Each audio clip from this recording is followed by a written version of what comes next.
Subscribe कीजिए 10th class गणित channel को और बेल आइकन को दबाइए लेटेस्ट वीडियो देखने के लिए। हेलो फ्रेंड्स, चलिए आज इस वीडियो में मैं आपको बताऊंगा कि समांतर श्रेणी यानी समांतर श्रेणी को हम कहते हैं एपी, जिसका मतलब होता है अर्थमेटिक प्रोग्रेशन। तो समांतर श्रेणी के प्रथम 4 पद ज्ञात करना सीखेंगे। आप उससे ज़्यादा भी कर सकते हैं, 5, 6 चाहे जितने पद ज्ञात कर सकते हैं आप।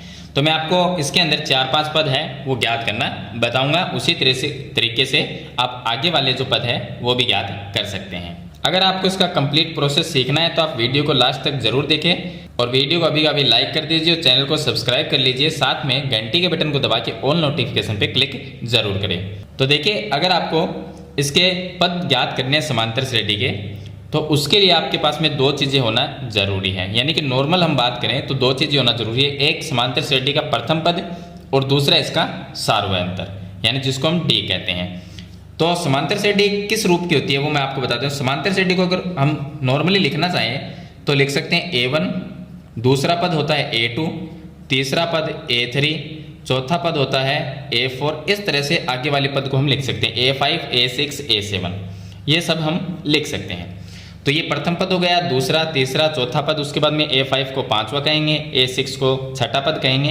तो इस तरह से समांतर श्रेणी के पद होते हैं। अगर आपको इसका कोई भी पद ज्ञात करना है, या प्रथम 4 पद ज्ञात करने हैं, या प्रथम 5 पद ज्ञात करने हैं, या कोई बीच का पद ज्ञात करना है, तो देखिए सबसे पहले हमारे पास में होना क्या चाहिए, एक तो A का मान और एक D का मान। ये तो है इसका नॉर्मल यानी कि सिंपल तरीका। A और D का मान है तो हम समांतर श्रेणी के जो पद है वो ज्ञात कर सकते हैं। कैसे ज्ञात करेंगे, देखिए समांतर श्रेणी का जो पहला पद है उसको हम A1 से भी लिखते हैं और उसको हम A भी कह सकते हैं, यानी कि A1 भी कहेंगे या उसको A भी कहेंगे, एक ही बात है। चलिए, अगर आपको दूसरा पद निकालना है तो कैसे निकालेंगे। दूसरा पद का मतलब हो गया A2। A2 को हम क्या लिखेंगे, A2 को लिखेंगे A प्लस में D। अगर आपके पास में A और D का मान है, दोनों को आप प्लस कर दो तो A2 आ जाएगा। तीसरा पद ज्ञात करना है यानी A3 ज्ञात करना है तो आपको क्या लिखना है, A प्लस में 2D। A प्लस में 2D। देखिए यहाँ पर A आएगा, लेकिन यहाँ पर अगर 3 है तो ये 2D आएगा। यहाँ पर अगर 4 है तो यहाँ पर 3D आएगा, यानी 1 कम आएगा उससे। तो चलिए A4, अगर आपको चौथा पद ज्ञात करना है तो आपको क्या लिखना है, A प्लस में 3D लिखना है। यहाँ पर 4 है तो यहाँ पर 3D आएगा और A की जगह A आएगा। अब आप समझ गए होंगे कि अगर हमें कोई भी पद ज्ञात करना है तो उसके लिए A और D का मान होना जरूरी है। तो इसके 4 पद किस तरह से ज्ञात करेंगे वो मैं आपको बताता हूँ। क्वेश्चन नंबर 1 देखिए, पहला क्वेश्चन है उसको हम सरल करते हैं, उसका आंसर देखिए। पहला क्वेश्चन में हमें दिया गया है कि A का मान 10 है और D का मान कितना है, 10 है। दोनों का मान बराबर है। चलिए A1 यानी जिसको हम A कहेंगे, तो A का मान हमें कितना दिया गया, 10, यानी समांतर श्रेणी का पहला पद हमारे पास में 10 आ गया। समांतर श्रेणी का दूसरा पद हम ज्ञात करते हैं यानी A2 ज्ञात करेंगे। A2 कैसे ज्ञात करेंगे, A प्लस में D लिखेंगे। अब A का मान कितना है, 10 है, प्लस D का मान कितना है, 10 है, दोनों को प्लस करेंगे तो 20 आएगा। यह समांतर श्रेणी का दूसरा पद आ गया। अब तीसरा पद ज्ञात करते हैं A3 को हम क्या लिखते हैं, A प्लस में 2D लिखते हैं। तो A का मान कितना है, A का मान हमें 10 दिया गया है, D का मान भी 10 है, तो वो इसके अंदर मान रख देंगे। A का मान 10 प्लस में D का मान 10 है, लेकिन उसको 2 से गुणा भी करना पड़ेगा, तो कितना आया, 20, बराबर में कितना हुआ, 30। 10 प्लस 20 30 हो जाएगा। A3 आ गया। अब इसका चौथा पद आपको ज्ञात करना है तो लिखना पड़ेगा A प्लस में 3D। अब A का मान 10 है प्लस D का मान भी 10 है, लेकिन 3 से गुणा करेंगे तो 30 आएगा और दोनों को जोड़ देंगे तो 40 आएगा। इसी तरह से आप A5 भी ज्ञात कर सकते हो, A6 भी ज्ञात कर सकते हो।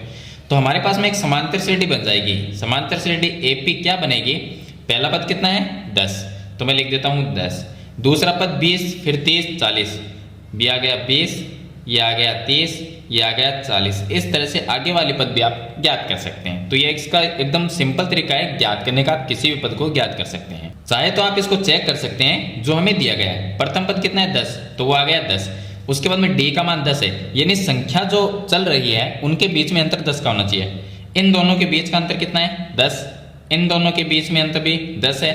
30 और 40 के बीच में अंतर कितने का है, 10 का, तो इसका सार्वअंतर कितना है, 10 है, यानी कि D का मान 10 है, वो सभी के बीच में होना चाहिए। तो इस तरह से हम एक AP बना सकते हैं और उसके पद ज्ञात कर सकते हैं। चलिए नेक्स्ट क्वेश्चन आपको सेकंड क्वेश्चन बताता हूं मैं इसका। सेकंड क्वेश्चन का हल देखिए।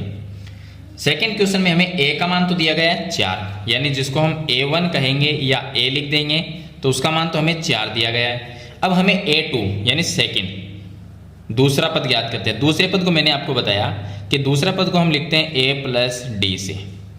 a का मान तो है 4, वो लिख देंगे, और d का मान कितना है, देखिए a का मान 4 लिख दिया, d का मान -3 लिखना है, लेकिन हम प्लस लिखते हैं, लेकिन प्लस माइनस क्या होगा, माइनस ही होगा, तो ये लिख दिया। कितना आया, 4 - 3 करेंगे तो 1 आ गया। चलिए तीसरा पद ज्ञात करेंगे। तीसरे पद को हम लिखते हैं a प्लस 2d से, तो a का मान तो 4 ही रहेगा। अब d का मान कितना है, -3 है, d का मान कितना है, -3। -3 को मैं 2 से गुणा करूंगा तो कितने आएंगे, -6। अब इन दोनों को घटाएंगे तो यहाँ पर आएगा -2। उसके बाद में अगर आपको चौथा पद ज्ञात करना है तो चौथे पद को हम लिखते हैं a प्लस 3d से।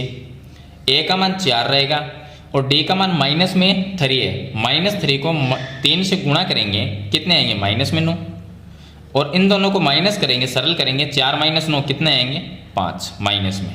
यह हो गया चौथा पद। इसके बाद में आप पांचवा पद भी इसका निकाल सकते हैं, a5 को हम लिखते हैं a प्लस 4d से। कितना आएगा, a का मान 4 ही रहेगा, लेकिन d का मान -3 है। -3 को 4 से गुणा किया तो -12 आ गया। 4 - 12 कितने आएंगे, -8। इस तरह से a5 निकाल लिया। a6 भी निकाल सकते हैं। अब जो समांतर श्रेणी बनेगी वो किस टाइप की बनेगी, इसमें तो हमें वैसे तो पद ही ज्ञात करने हैं, लेकिन मैं आपको साथ में बता देता हूँ समांतर श्रेणी क्या बनेगी। प्रथम पद a1 का मान कितना है, 4, उसके बाद में कोमा, a2 का मान कितना है, 1, उसके बाद में a3 का मान -2, a4 का मान -5, a5 का मान -8। इस तरह से आगे वाले पद भी आप ज्ञात कर सकते हैं। तो ये इसके 4 पद या 5 पद कह सकते हैं, हमने 5 पद ज्ञात कर लिए। तो ये था इसका सेकंड क्वेश्चन। अब मैं आपको बताता हूँ इसका क्वेश्चन नंबर 3। अब देखिए क्वेश्चन नंबर जो 3 है उसका आंसर देखिए, इसी तरह से उसको सरल करना है। क्वेश्चन नंबर 3 में a का मान दिएगा -2, तो इसको मैं लिख देता हूँ a1 या a लिख देता हूँ, तो ये हो गया -2। d का मान 0 है, d का मान कितना है, 0। चलिए अब मैं a2 निकालता हूँ। a2 को हम क्या लिखते हैं, a प्लस d लिखते हैं, तो यहाँ पर a की जगह मैं -2 लिखता हूँ और d का मान मैं 0 लिखता हूँ, तो उत्तर कितना आया, -2 आया। उसके बाद में a3 को हम लिखते हैं a प्लस 2d से। a का मान -2 और उसके बाद में यहाँ पर d का मान 0 है, तो प्लस में 2 गुणा d का मान 0, कितना, ये तो 0 गया पूरा, तो -2 ही आएगा। उसके बाद में a4 अगर आप निकालते हैं तो a का मान -2 और प्लस में a4 को हम क्या लिखते हैं, 3d से लिखते हैं, तो ये 3 गुणा d का मान कितना है, 0 दिया गया है। चलिए सरल कर लेते हैं, तो कितना आएगा, ये तो 0 हो गया, तो -2 ही आएगा। तो अब समांतर श्रेणी जो बनेगी वो क्या बनेगी, पहला पद कितना है, -2, दूसरा भी -2, तीसरा भी -2 और चौथा पद भी -2। इस तरह से आगे भी -2 ही आएंगे। पांचवा पद या छठा पद हो वो भी -2 ही होगा। क्यों होगा, क्योंकि इनका जो सार्वत्रिक अंतर d का मान है वो 0, यानी कि सभी के बीच में अंतर कितना है, 0 का। आप किसी को माइनस करके देख लो, अंतर 0 ही आएगा। -2 यहाँ पर -2, देखिए -2, दूसरा पद में से पहले पद को हमें घटाना है, तो माइनस माइनस प्लस बनेगा, उत्तर कितना आया, 0। तो सार्व अंतर कितना आया, 0, उत्तर 0 आया। इसका मतलब इसका सार्व अंतर हमें 0 दिया गया है, तो सभी के बीच में अंतर है वो 0 का चल रहा है। तो इस तरह से ये समांतर श्रेणी के 4 पद हो जाएंगे। इसके अलावा अगर ऐसा कोई भी और क्वेश्चन हो जिसके अंदर हमें पद ज्ञात करने हैं, यानी कि हमें ये कहे कि आप समांतर श्रेणी का 25वां पद ज्ञात करो, यानी कि a25 को हम क्या लिख सकते हैं, a प्लस में 24d से लिख सकते हैं, 24d लिख सकते हैं। अब a का मान आपको जो दिया गया होगा वो लिखना है, d का मान लिखना है, 24 से गुणा करना है, उसके बाद में प्लस करना है, तो आपके पास में a25 यानी कि 25वां पद है वो आ जाएगा। कोई भी पद हो, अगर आपको कहे कि आपको 100वां पद ज्ञात करना है तो उसको क्या लिख सकते हैं, a प्लस में 99d, ये लिख सकते हैं। a का मान रखो, d का मान रखो, सरल करो, तो आपके पास में इसका 100वां जो पद है वो आ जाएगा। तो इस तरह से हम इसके समांतर श्रेणी है उसके पद हैं वो ज्ञात करते हैं। तो मैंने आपको इसका कंप्लीट प्रोसेस बता दिया है कि समांतर श्रेणी के प्रथम 4 पद हो या उससे ज़्यादा पद हो या कोई भी पद हमें ज्ञात करना हो तो किस तरह से हम करते हैं। फिर भी आपका कोई सवाल या सुझाव है तो मुझे कमेंट सेक्शन में ज़रूर लिखिए, और वीडियो अच्छी लगे तो इसे लाइक और शेयर जरूर कर देना। चैनल पर नए हैं तो सब्सक्राइब करना, साथ में घंटी के बटन को दबाकर ऑल नोटिफिकेशन पे क्लिक जरूर करना, ताकि ऐसी वीडियो आपको आगे भी मिलती रहे। तो आज की वीडियो में इतना ही, मिलते हैं एक नई वीडियो के साथ, तब तक के लिए थैंक यू।